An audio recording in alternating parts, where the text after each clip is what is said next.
Hey guys, Macabre Mary here. Recently, I had the chance to interview actor Griffin Cork, who's best known for his work in Abracadabras, In Control, Heartlands, and now for his role in Broken, which was released October 19th, 2021.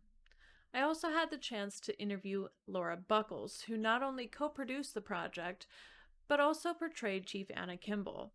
Now, if you haven't seen my interview with her yet, I highly suggest clicking the link here. In comparison with his co star Laura, Griffin played the role of Brian, who we see transform from our protagonist to the troublesome anti hero. This Canadian indie film is classified as a crime drama thriller where we follow our protagonist, or anti hero, Brian. In this movie, what starts as just another delivery becomes a catalyst for life shattering trouble. With Brian injured and evidence mounting against them, three friends find themselves running from the law. In a panic, Brian turns to his mentor and ringleader, Bear, and together they come up with a perfect scheme of betrayal and murder.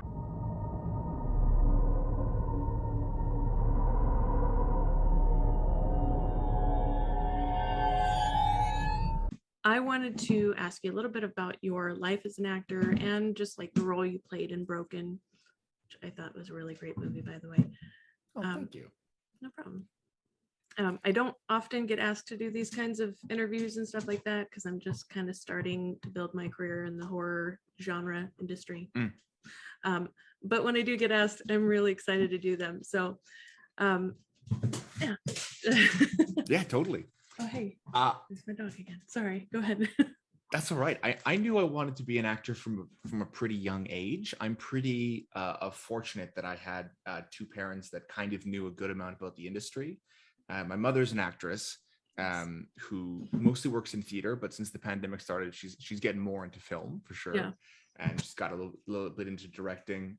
My dad was an actor, which is how they met, doing like Shakespeare in the Park here in Edmonton. Oh, nice. But then he got bored, and now he's a financial planner. So kind of opposite ends of the spectrum. Shift, isn't it? Yeah, certainly.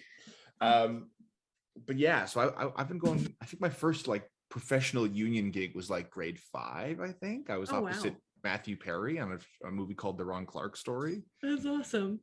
So yeah, so I've been going for a bit and been doing my damnedest. And I think to me, what was really excited about Brian, who I play in Broken, was if you looked at Brian just as a person at the end of the film, you would have like a lot of presuppositions about who this person is. But because the journey that Brian goes on is shown to the audience as the movie goes on, it's kind of like the construction of the anti-hero stereotype. Do you know what I mean? Yeah. Like there's a lot of people could just go, you're a bad guy, right? And he's not great, but you see the decisions that had to be made and kind of the situations he was put in. So there's a little bit of room for like understanding, or like maybe even a little bit of like compassion and empathy, which is really interesting to me. Yeah, no, that is actually an incredibly interesting part of that, like that's developing of that storyline for me, because at the beginning, like obviously I was talking to Laura on Monday and how they kind of threw that interrogation scene in at the very last minute. Yeah. And that's kind of shocking, because I mean that's kind of like you're building from that scene on through the movie, like even though the rest of the movie kind of at that point is kind of like flashbacks, but right, it's still like you go in thinking like, okay, he's obviously murdered people because he's in this situation, they're looking at him and they're saying like, like you're getting this idea, even though you don't know specifically what happened, like you done fucked up. You done goofed. Yeah. And excuse my language, by the way, sorry. No, I swear, please swear, let's do it. It is true though, like Laura's totally right. We filmed that interrogation stuff almost 9 months after the original rest of the filming, which, from an actor perspective is kind of great, because if the whole film is about you reflecting on your past events, it's nice to have like a little bit of time to then film you reflecting on the events that happened in the past. You know what I mean? Well, I mean, that actually is pretty perfect. I didn't really think about that until you said that. That's actually pretty interesting perspective to have on that. Right. So obviously this isn't your first film. Obviously this isn't your first acting gig that you had, but Is this the first time that you've been cast as the lead of a film project? Um, kind of. There was a project actually that S. Raj was in as well. Hmm. We shot here in Edmonton. I want to say 2016, called John 316. I, Uh, I was trolling your website a little bit earlier.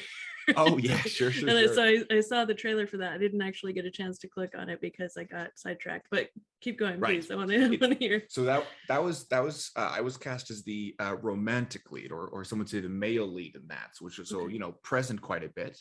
I think it's the first feature length film. Oh no, I guess not. We shot a project in Vancouver called The Annual, about a group of four adults who want to travel back in time to get to the greatest high school party that was a secret, so they used the time machine. Very like frat boy movie, but it was a lot of fun. You guys have been together forever, since high school. What happened? I have a plan. 2 words: The Annual. It's that party that used to happen every year on Halloween. It's Halloween. There have been many parties. But none like this. Every year it was thrown in a different location, which was revealed only after the event. Such is the beauty and the mystery of the Annual. He actually had a time machine. The greatest scientific discovery in history. And you guys want to use it to get drunk? Exactly. That's hilarious. So yeah, no, I've taken on a few lead roles before, but I guess nothing of this like kind of darker nature. That was definitely an interesting thing to explore for sure. That's awesome. So I'm aware that you've been in another horror movie, at least one other horror movie. I'm a little less familiar with your work because I'm sorry I hadn't heard of you until I saw Broken, but that's okay. No. I'm excited that I know about your work now. I am curious though about your work in the horror genre, because I'm a horror creator. I kind of want to know like what kind of professional connection do we have as far as like working within that genre? Yeah, totally. I know about Cold Wind Blowing, and now I want to watch it after seeing the trailer because it looked really interesting. But can you tell me about like that and maybe any other horror projects that you've been a part of? Totally. Yeah. Cold Wind Blowing. Oh man, that was a crazy shoot. We shot for like 15 days in a very small town in Saskatchewan called East End, which is like a population of like 65, like something crazy. And so almost the entire cast and crew stayed in the cabin. I want to say for almost the entire shoot. Yeah, totally. Wow. It's a pretty solid like cabin in the woods creature feature. Nice. I think that if I remember correctly, I don't know if we ever actually say it, but it's very Wendigo. Oh, nice. And that's one that you don't really see in film very often, is the Wendigo. I know. But you do a lot of research into that kind of lore and you go, whoa, like you're thinking totally. It's really surprising that hasn't been more of a topic as far as like creature features go, because that's a really interesting kind of creepy, dark lore to delve into.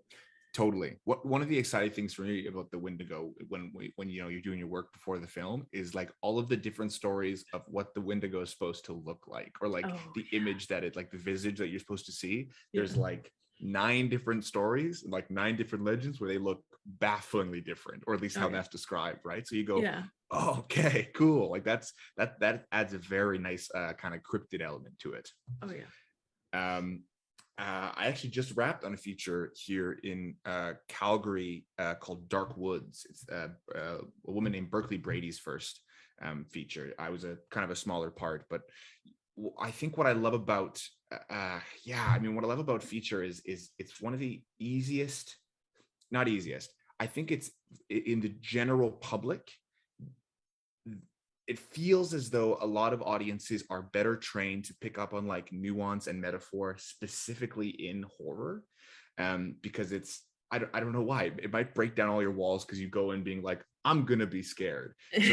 So you expect a certain level which allows you to delve in. I'm not 100% sure why, but it feels like a very unifying thing pretty much like any cinemaphile that I know, right? Like there's always like one either horror or thriller that like everybody can get on board with, which you don't find in a lot of other genres, right? No, you really don't. And there's not, like, I know there's classics in other genres, but Sure.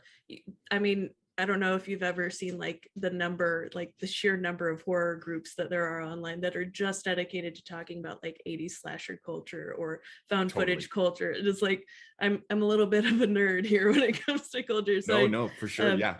As far as like horror goes, like we do our damnedest to go in depth and analyze these films and why they make us feel a certain way, and like kind of the catharsis that you feel when you're getting scared in a safe environment. And it's actually really cool to just focus on that specifically. But I mean, I honestly now I really want to watch your Golden Blowing movie. I think we just recorded like a whole bunch of like BTS interviews for the Blu-ray release, so really? It should be coming soon. Yeah, nice. So I and I said I was trolling your website earlier. I came across Abracadavers. Oh yeah, sure enough. It's amazing.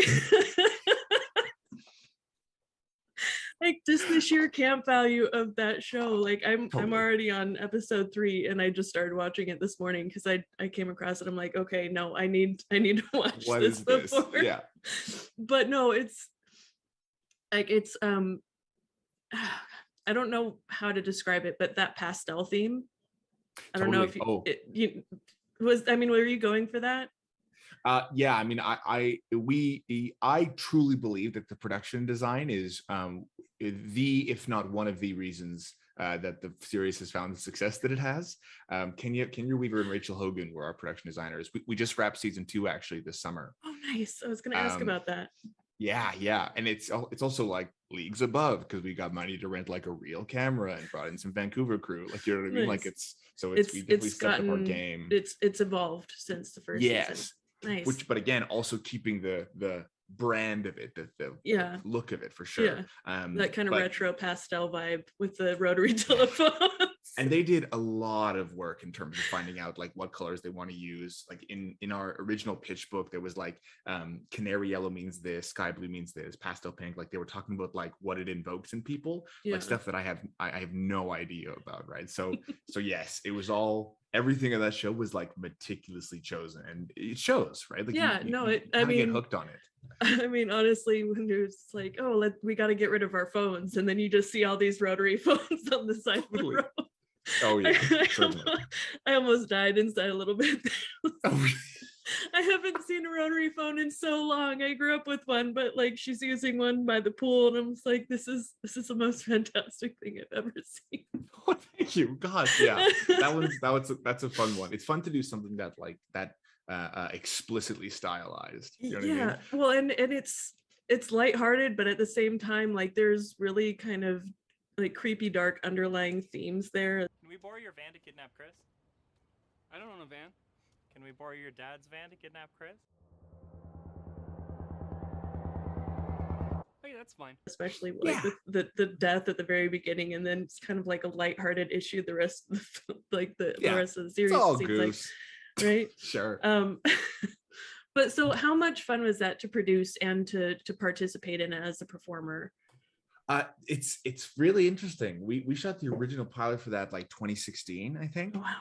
And there's sometimes when you get on set, at least in my early days of acting, you get on set, you do your bit, you get your check, and then you leave, right? And you don't really follow what happens. But we filmed that, and then I kept seeing images of it, and we saw the pilot, and I was like, oh, this one's really cool. So I kept like bugging the producers of it, like, hey, so what's going to happen? Like, what are we doing? Where are we taking the pilot? Are we going to go to the any media festivals or like film markets? And eventually they were like, well, do you want to help? I went, yeah. So yes, I do. I kind of pestered my way into producing in their company. And that was my first producing experience. It was a very, very trial by fire. And I mean, it worked, right? Like we got funded for this first season and second season. So it's to be a producer, and like this is why I really feel for Laura on the shoot of Broken, to be a producer and a performer at the same time on the same day. for me, very tough in the sense that like if your coverage is saved till the end of the day and you have 45 minutes left in your day, or you have to start paying your crew overtime and it's your coverage, don't you dare mess up your lines, or that's going to cost you $4,000. You know what I mean? Yeah, like that kind of like that math is a little annoying, but that would be pressured switching hats like that. totally. But it's I find producing really fulfilling. Like you kind of, like I mentioned, how you can be so distant from it as an actor. You're involved in every stage as a producer. So it's different when you like watch the screening at the end and you know everything and all the work you put into it. Like it's really fulfilling. But seeing it come all together, I don't have obviously the kind of industry experience that you do. I do all my video editing on my own. Like I wish I could pay someone to do it. Good for you. Yeah. Wow. It's a beast, honestly, to do all on your own. But at the same time, how hard is it to have like something that you've been working on and then say, okay, now I have to give it to someone else and trust that they're going to do their job and do it justice. Like it's because it's your baby at that point. Like I know producing, like that's not like you don't own the whole thing necessarily, but it's you've put enough of your blood, sweat and tears into it, for lack of a better phrase, Totally. that it's almost like, okay, well, I've raised this child to the age of 5, but now you have to see it to manhood. Like that's right. Oh, totally.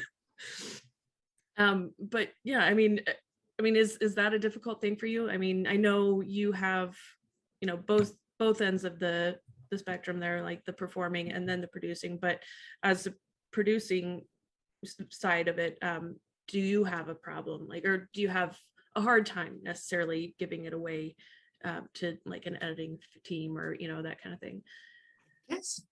Not really, only in the sense that like it's kind of the old stereotype that the producer has all the final calls because they're the one that's organized the money.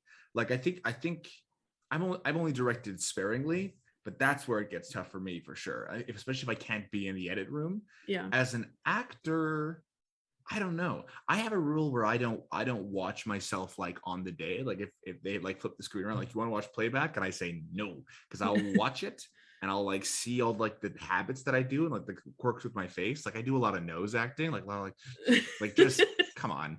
The overthinking after the fact. Totally, right. And I'm like, I can do that better. I can always think I could do it better, and I usually do close to what I did.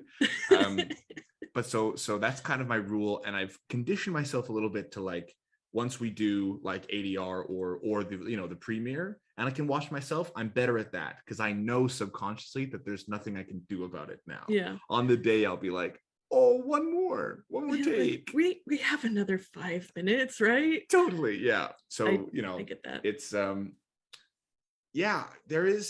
there's you have some projects sometimes where you go, oh man, I remember what I did in that scene and I liked that one better. Do you know what I mean? But that's not it's tough because you're not really viewing the story as a whole unless you're like one of the lead roles, right? Like you don't really get to view the full story in its entirety and the arc of every character. Like there's so much for the director and editor to think about. So as an actor, No, I can imagine as an actor being able to say, okay, I did my part. Now, I'm done for the day. You guys do what you do. Obviously, if you think you got the take, I'm going to trust you on that. Get out of here. I have to force myself to not watch any of the footage I film on a certain day so I can just go back and be like, okay, I'm not going to refilm this. I'm just going to edit it now. Like it is what it is. So as far as like acting goes for you, what would you say like your typical role is, that you're most comfortable with, or maybe that you enjoy the most, maybe something that challenges you, maybe all of the above?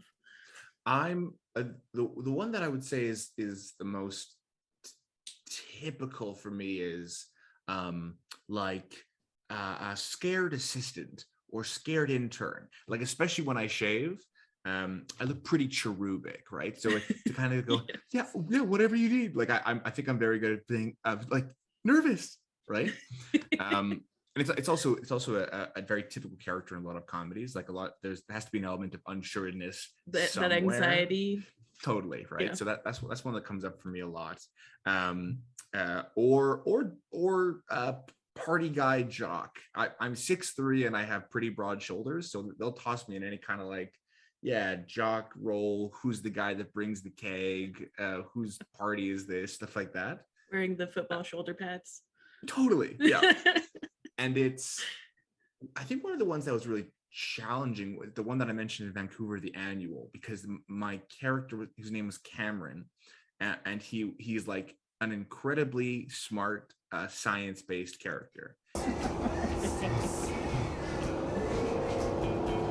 We're gonna die. So just like the chunks and chunks of dialogue you'd have to do with a whole bunch of scientific terminology that I would get maybe 30% of the first read. So just kind of like having to research the terms, see how that term connected to that term, and then say it confidently enough that you go like, oh, he did that work. Do you know what I mean? Like, oh, he knows what he's talking about. Yeah. It's kind of the same way. I'm a big D&D fan. I play a lot of Dungeons and Dragons. Oh yes. And I'm very scared all the time to play very smart characters, right? Like I don't play wizards often because you got to bump their intelligence up. And, you know, oftentimes when your party's presented a puzzle, they turn to the high intelligence person, right? And you go, yeah, of course. Absolutely, I know this, no problem. Like it's this, and I think people No feel the pressure. same way of like totally playing like a high charm character or like a very, very wise character. The role play in that could be very intimidating. And it's kind of it's on obviously a different scale. It's kind of the same thing, right? Like you have to know what your character knows, really, if you're talking about it, right?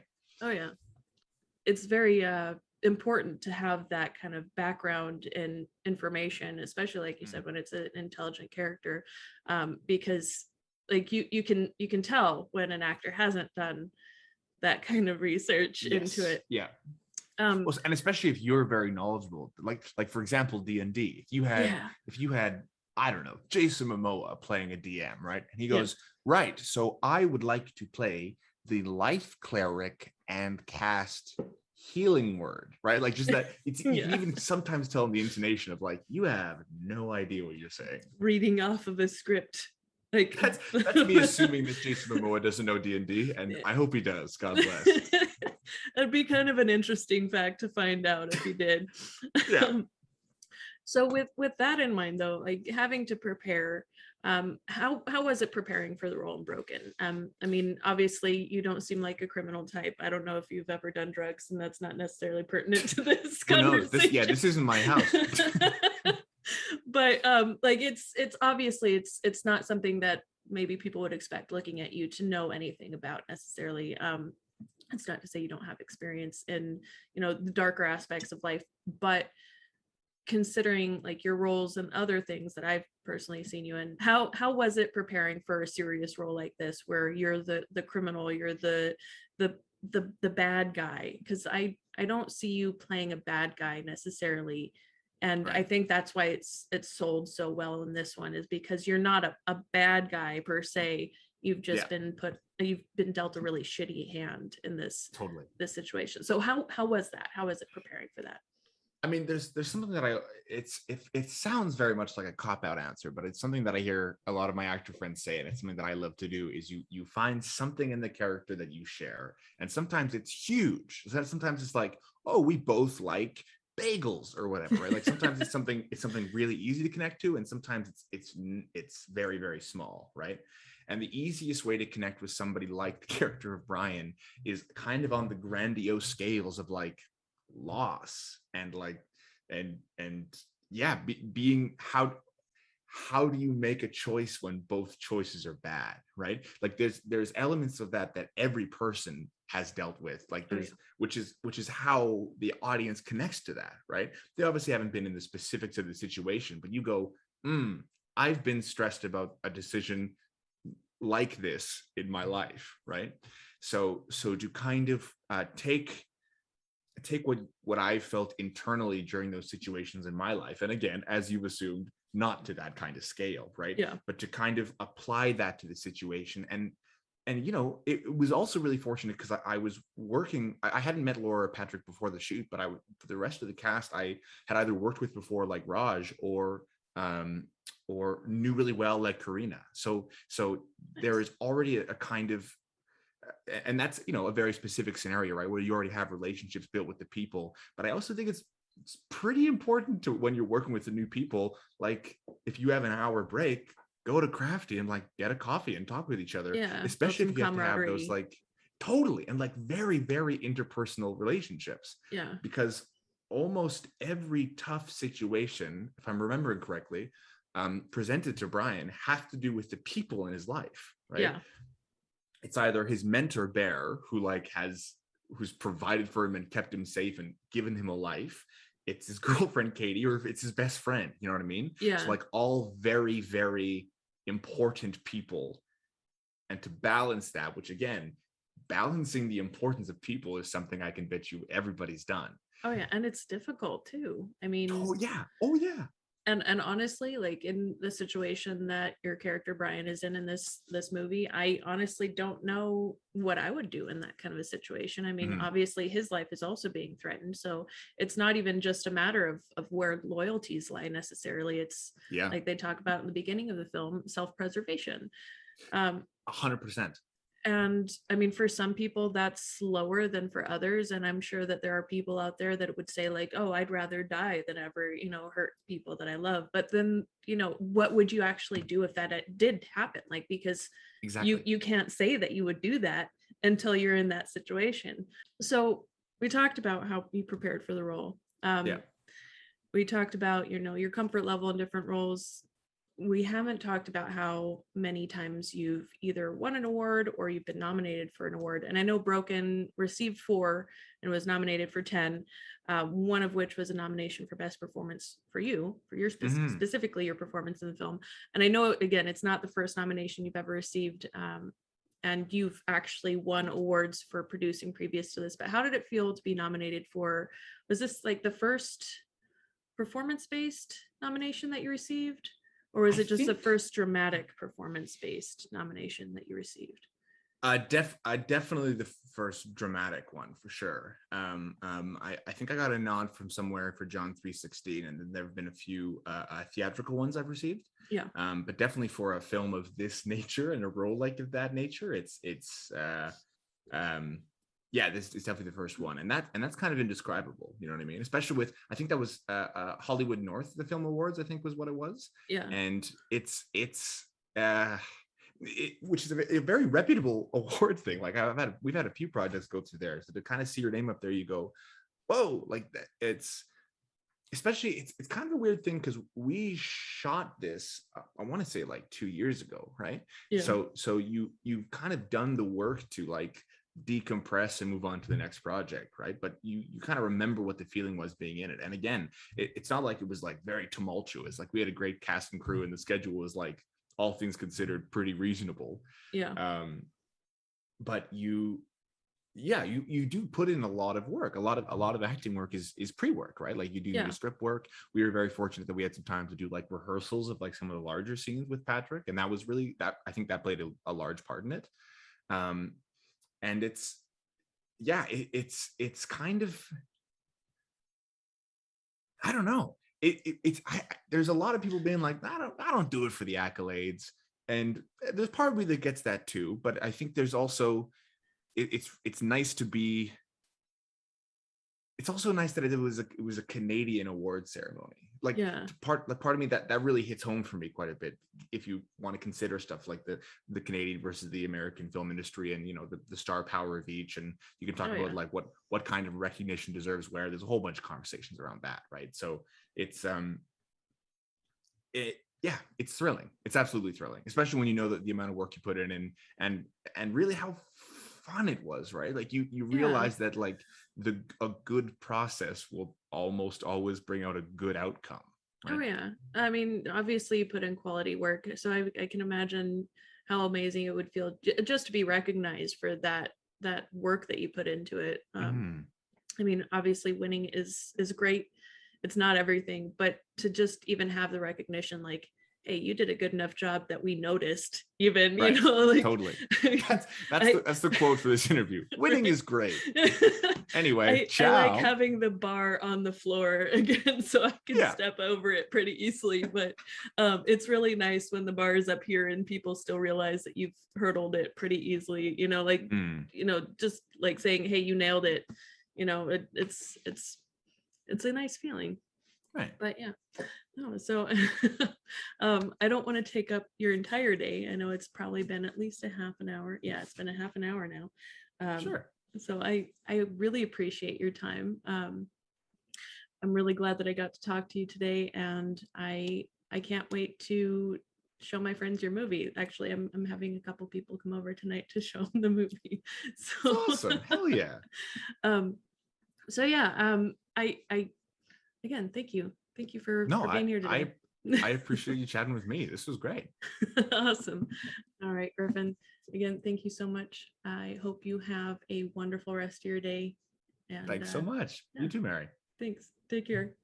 Ciao.